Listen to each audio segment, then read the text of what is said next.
Right now, we're seeing a sentiment score of plus 0.03 in health, which is a slight uptick against a historical baseline, but combined with a 24-hour momentum drop of minus 1.60, it suggests a curious divergence. This isn't just noise.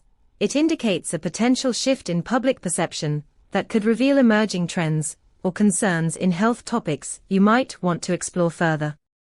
Our API returns comprehensive sentiment analysis, including semantic clusters that help you understand the underlying themes driving this sentiment.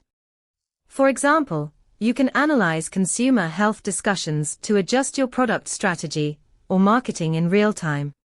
If you want to dive deeper into this data and see how you can leverage it for your projects, check out pulsebit.lojenterprise.com/docs. Let's make your data-driven decisions sharper.